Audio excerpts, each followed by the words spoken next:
Ju njohim me edicionin informativ të lajmeve. Kjo është Radio 7. Jep dorëheqjen nga posti i zëvendës ministres së mbrojtjes në qeverinë e Republikës Maqedonisë së Veriut, Elfete Ismaili. Ajo falenderoi kryeministrin Mickovski dhe Arben Taravarin për mundësinë e dhënë. Në njoftim thuhet se dorëheqja ishte rezultati i një vlerësimi të thelluar personal dhe profesional, duke besuar se ky është një hap i nevojshëm dhe në përputhje me bindjet e saj. Mbështetja për institucionet, kontributi në shërbim të interesit publik do të mbeten gjithmonë prioriteti im, pavarësisht pozitave që mbaj, deklaroi Elfete Ismaili. Kjo javë pritet të qartësoj të ardhmen e koalicionit qeverisës në Republikën e Maqedonisë së Veriut. I pyetur nga gazetarët për emrat e posteve që do të zëvendësojnë kuadrot e Aleancës për Shqiptarët dhe Taravarit dhe nëse zëvendës kryeministri Arben Fetaj do të mbetet në funksionin e tij, kryeministri Mickovski tha se shumë gjëra do të bëhen të qarta këtë javë. Ai njoftoi se do të takohet me përfaqësuesit e vlen për programin e të ardhmes së qeverisë dhe koalicionit. Реалната политика е работа на можното. Јас сум апсолутно свесен за тоа. Politika reale është çështje e mundësisë.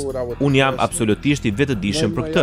Këtë javë shumë gjëra do të jenë më të qarta, por një gjë është e qartë, që në më pak se 5 muaj nga fillimi i fushatës për zgjedhjet lokale, do të përcaktohen qartë dy blloqe: bloku i krimit dhe i së kaluarës dhe bloku i të ardhmes dhe prosperitetit të Maqedonisë. Për fat të keq, do ta përsëris Arben Taravari vendosi të bashkangjitet bllokut të parë, bllokut me lista të zeza, me lista të sanksioneve të politikanëve kriminal. Këtë javë do të jenë shumë gjëra më të qarta. Unë pres që të takojmë me njerëzit që janë në vlen dhe të flasim për ardhmërinë e qeverisë, koalicionit me një program të qartë deri në zgjedhjet lokale dhe më pas. Kështu që shumë punë do të dihet këtë javë.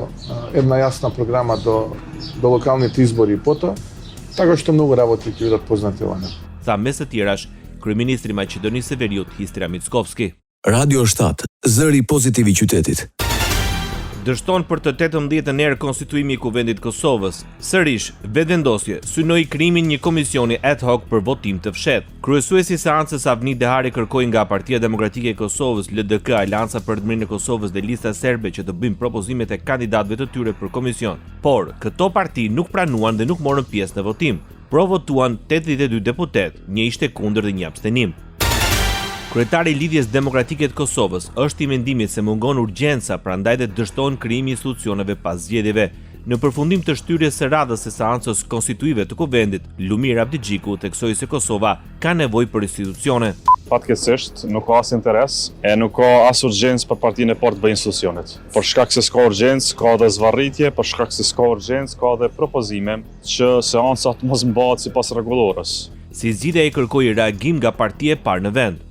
Mungesa urgjencës është vërtet lajm i keq për Republikën e Kosovës, sepse Kosova ka nevojë për institucione, ka nevojë për veprime politike të partisë së parë. Është e pakuptueshme se si një parti me 48 deputet nuk arrin të bëjë një shumicë minimale. Deklaroi Lumir Abdigjiku.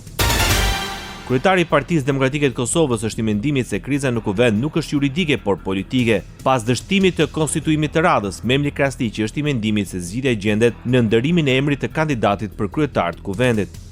Ai bëri thirrje që seanca të mblitet një herë në javë dhe jo çdo 48 orë. Ishte Memli Krasniqi, kryetari i PDK-s. Deputeti vetëvendosis Dimal Basha mohon koalicionin me PDK-n. Sipas tij, kjo parti nuk është e reformuar.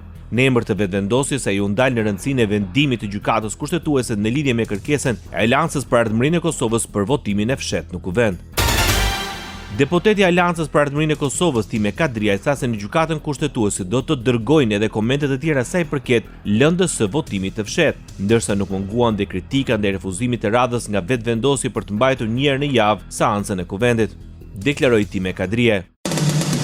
Ndoqët lajmet shkurt në Radio 7, zëri pozitiv i qytetit.